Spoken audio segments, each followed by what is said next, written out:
Selamat siang. Sekarang kita berada di pojok sebelah timur Pendopo Pengayoman Kabupaten Temanggung. Persis di hadapan alun-alun pusat kota Temanggung. Di pojok sebelah timur inilah 3 tahun yang lalu pada waktu penggalian pagar tembok pendopo sebelah timur ini ditemukan sebongkah batu dalam keadaan tengkurap. Setelah dibalik, ternyata batu ini merupakan batu prasasti.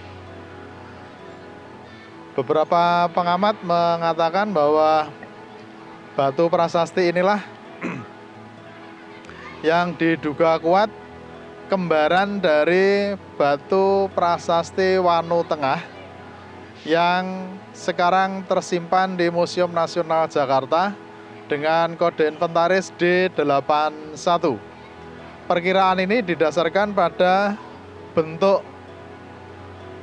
prasastinya, bentuk batunya yang mirip sekali dengan kode D81 di Museum Nasional Jakarta.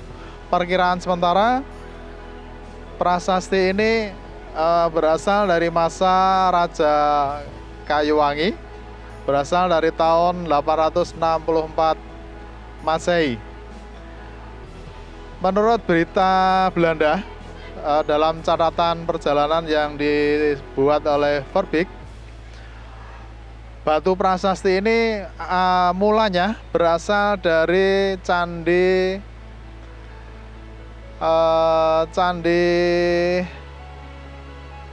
Argo. Candi Argo di waktu itu dalam catatan Verbeek berada di distrik Lempuyang. Penelusuran data di lapangan ternyata yang dimaksud distrik Lempuyang itu tepatnya di Kecamatan Tretep yang sekarang, yaitu di desa Sigedong. Di sanalah di bekas reruntuhan Candi Argopuro terdapat 2 buah prasasti, yang selanjutnya 2 prasasti itu dibawa ke rumah Bupati Temanggung di tahun 1889 dan 1 batu prasastinya diangkut ke Jakarta yang sekarang menjadi koleksi Museum Nasional Jakarta. Sedangkan yang 1 inilah yang tampaknya kembaran dari prasasti Wanu Tengah yang bertarikh 864 Masehi. Kondisi prasasti ini sekarang hurufnya dalam keadaan aus, sudah sulit dibaca.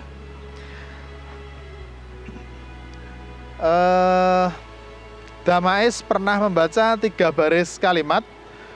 3 baris kalimat pertama yang menunjukkan tarikh pengeluaran prasasti ini pada tahun 864 Masehi.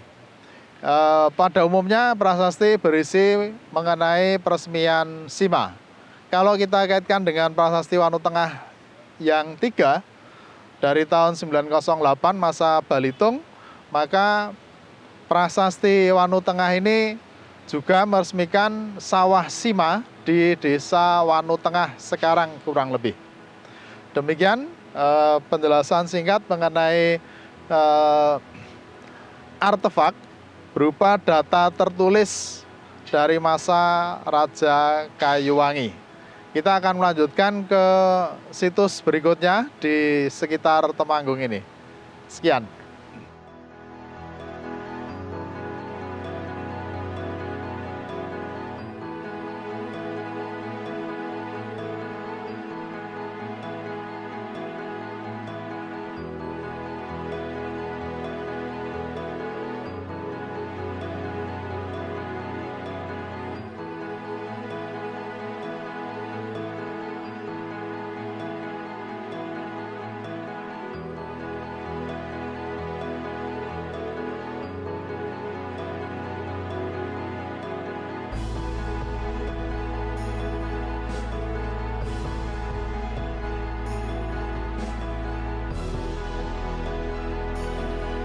Kita sekarang berada di lingkungan Telasri. lingkungan Telasri berada di wilayah Desa Giyanti, masih berada di Kecamatan Kota Temanggung. Dari alun-alun tadi kurang lebih berjarak 500 meter. Di lokasi ini kita temukan beberapa fragmen artefak peninggalan dari masa purbakala. Kita lihat di sini yang pertama ada bentuk lumpang seperti ini. Ini keberadaannya menurut cerita penduduk setempat ini sudah lama. Di tahun 70-an dulu di lokasi ini atau paling tidak dekat dengan lokasi ini pernah ditemukan prasasti. Namanya Prasasti Telasri menurut nama tempat, atau kalau menurut nama desa yang disebut dalam prasasti, maka prasasti itu dinamakan Prasasti Fangkut. Prasastinya sekarang berada di Museum Ronggowarsito Semarang. Adapun artefak yang bisa kita lihat di sini, ini merupakan fragmen. Kita hanya bisa mengatakan sebagai sisa peninggalan saja dari masa purbakala. Kalau lumpang batu ini identik dengan yang berada di daerah Gandulan nanti, diperkirakan ini berasal dari masa praaksara. Seperti halnya kita melihat ada bentuk batu-batu lumpang seperti ini di sebelah kiri kamera. Di sini ada batu lumpang. Kalau fragmen seperti ini saya belum tahu namanya, tetapi model ini banyak kita temukan nanti di daerah Ngadirjo. Baik di situs Bagusan maupun di situs Cangaan yang baru ditemukan pada bulan November tahun 2016 kemarin. Ini bekas lumpang yang bentuknya sudah aus. Kemudian kalau ini kemungkinan ada di bagian dinding bangunan. Ini bagian badan suatu bangunan, mungkin candi. Dan ini bentuknya nanti akan seperti yang ada di dalam gudang musola. Mungkin semacam pripeh begitu. Ini tinggal beberapa fragmen. Kita tidak tahu ini sisa apa, tapi paling tidak kita bisa mengidentifikasi ini sebagai sisa bangunan. Demikian yang bisa dilaporkan. Kita akan mencoba melihat ada batu yoni di dalam gudang di musola ini, di Masjid Kampung Telasri ini. Kita akan lihat sebentar ke sana.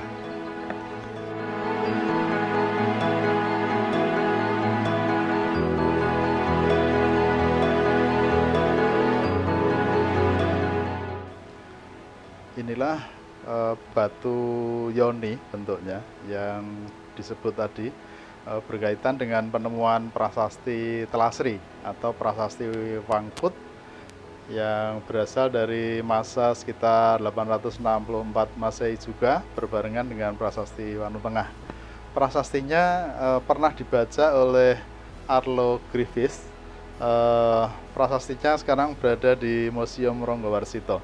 Sekarang kita sedang berada di dalam gudang musola di lingkungan Telasri, Desa Giyanti ini. Bersama saya Mas Udin yang sehari-hari memegang kunci gudang ini sebagai pengamanan artefak yang sangat berharga ini. Mas Udin mungkin bisa diceritakan sedikit mengenai peninggalan ini, silakan. Terima kasih. Peninggalan artefak ini sudah, saya lahir di sini sudah ada. Jadi tentang mitos dan sebagainya mungkin saya belum agak mengerti, tapi batu ini sudah sejak dulu sudah di sini. Tapi ada informasi mitos batu ini berubah-ubah dari tempat ke tempat pindah. Tadinya di atas desa, terus pindah lagi sampai 3 kali pindah, terus terakhir di sini, berada di gudang masjid ini. Pertama kali ditemukan di sini? Pertama kali ditemukan, kalau yang saya dengar ya, tapi mitos atau tidak, itu di atas desa, di sebelah atas desa, Dekat makam. dekat sekarang sudah jadi rumah-rumah. Ya, terus berpindah lagi terus tapi perpindahannya itu saya tidak tahu ada yang memindah atau apa, tapi berpindah-pindah batu ini. Terima kasih Mas Udin. Perlu kita lihat sebentar, Yoni ini keadaannya masih relatif utuh, ceratnya masih utuh, bentuknya polos tanpa hiasan atau ukiran, sebagaimana misalnya bisa disaksikan di Noyo Ragen. Di atas penutupnya ini kita melihat ada batu seperti pripeh, seperti batu dakon kira-kira. Ini diletakkan dalam keadaan untuk menutup lubang Yoni. Lubang Yoni diperkirakan punya kedalaman sekitar 30 cm, dan seperti kita ketahui lubang Yoni ini tempat menanam batu lingga. Salah satu contoh batu lingga yang ditemukan di daerah Pikatan, Mudal, itu sekarang juga disimpan di Museum Ronggowarsito. Demikian yang bisa disampaikan. Kita akan melanjutkan ke situs berikutnya, yaitu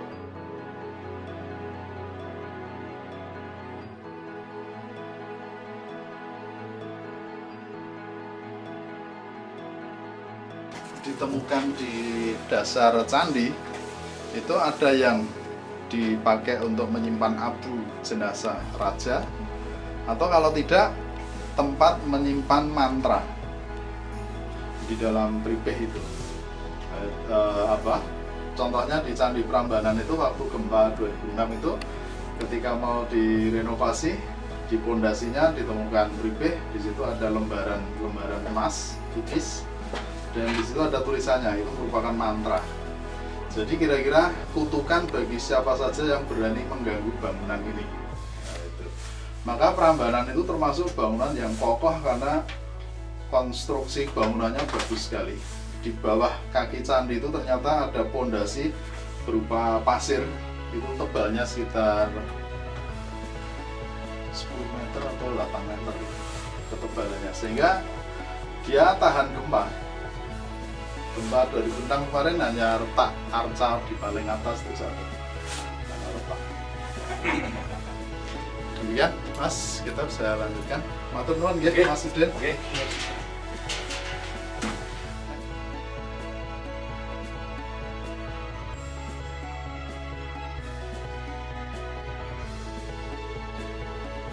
Sekarang kita berada di Dusun Paingan, termasuk di wilayah Kelurahan Purworejo di kota kecamatan Temanggung. Sekarang kita berada di satu lokasi di mana ada artefak sisa peninggalan bangunan. Kalau kita perhatikan, fragmen batu-batu ini merupakan bagian dari bangunan. Tidak jelas asal-usulnya bagian dari bangunan yang mana, tetapi fragmen batu ini tempatnya berasal dari radius 10 meter lokasi di sebelah kiri saya. Batu-batu dipindahkan kemudian ditumpuk di sini, sehingga memang konteks aslinya sudah tidak diketahui. Seperti halnya bangunan-bangunan peninggalan zaman Hindu yang tidak banyak memberikan catatan tertulis, kita pun di sini tidak mengetahui banyak mengenai hal ini. Kita hanya mengetahui bahwa benda ini adalah artefak sisa bangunan dari masa kurang lebih pada masa berkembangnya pengaruh Hindu-Buddha. Demikian yang bisa disampaikan.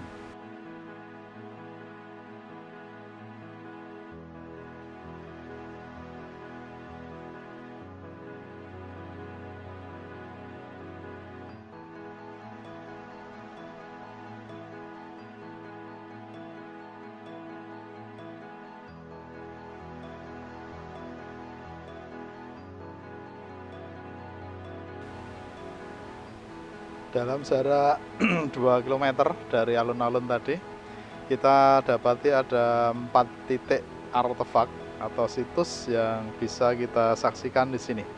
Ini adalah situs Masjid Brongkol. Masjid ini termasuk masjid yang sudah tua, dibangun pada abad abad 19 pada masa sekitar Perang Diponegoro. Ada cerita rakyat yang menyebutkan demikian. Kemudian dalam catatan Verbik dikatakan bahwa batu-batu candi yang berasal dari Wonokerso sebagian dipindahkan ke sini, dan kita lihat bahwa pondasi candi ini berada pada ketinggian 1 meter lebih. Ini menurut cerita warga, di bawah teras candi inilah batu-batu, maksud saya di bawah teras masjid inilah ditimbun batu-batu candi yang berasal dari Candi Wonokerso. Di depan saya ini adalah bagian fragmen dari candi mungkin yang dimaksud dengan Candi Wonokerso itu. Ada beberapa fragmen di sini, selain batu seperti kemuncak, tapi ini seperti lumpang juga meskipun kecil sekali. Kalau ini kemungkinan ini kemuncak, meskipun mungkin letaknya hanya di pagar halaman candi misalnya. Terus di samping kiri pintu masjid di sana itu kita jumpai batu yoni, meskipun dalam ukuran kecil, bentuknya persegi, berukuran sekitar 40 kali 40 cm persegi. Kita coba melihat batu yoninya ke sana.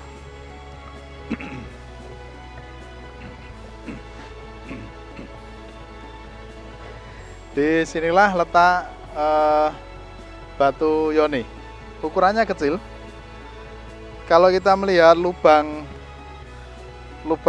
tempat lingganya itu hanya berukuran kira-kira 10 cm persegi. Ceratnya masih ada, tetapi sudah ada patahan kecil di bagian ceratnya dan berbentuk polos tanpa hiasan. Melihat bentuknya, yoni ini berupa monolit, artinya dibuat dari satu buah batu yang dipahat berbentuk persegi. Demikian yang bisa disampaikan. Terima kasih. Kita akan melanjutkan ke situs Tanggung, kurang lebih 1,5 km dari tempat saya berdiri sekarang. Masuk di wilayah Trogomulyo, di desa Tanjung Sari. Kita akan ke sana.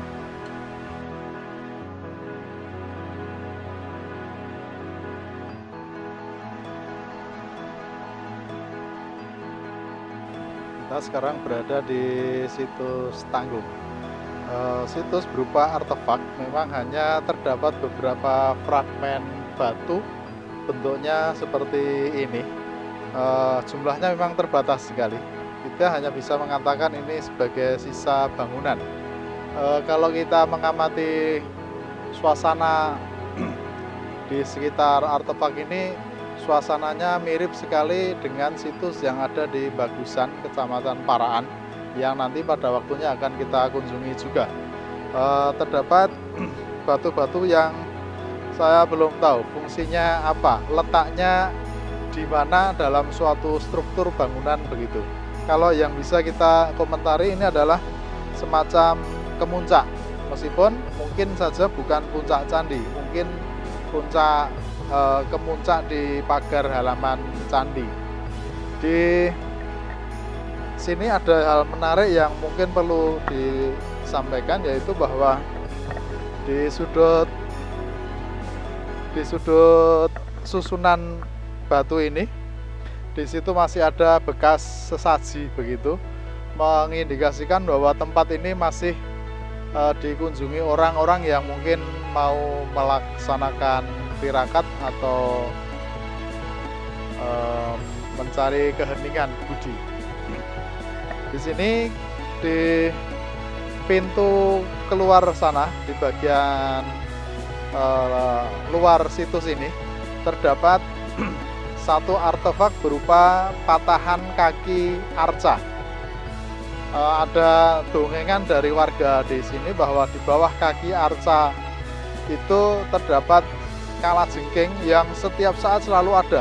Meskipun sekarang kalajengking itu mau dibunuh misalnya, tidak lama lagi nanti akan tumbuh Kalajengking lagi, sehingga di situ ada semacam pantangan yang berkembang di kalangan warga setempat bahwa sebaiknya kita tidak usah melakukan hal-hal negatif di sekitar situs ini, dan sebaiknya kita melakukan hal-hal positif, misalnya dengan cara memelihara, merawat, mengamankan sisa peninggalan dari masa Hindu di Temanggung.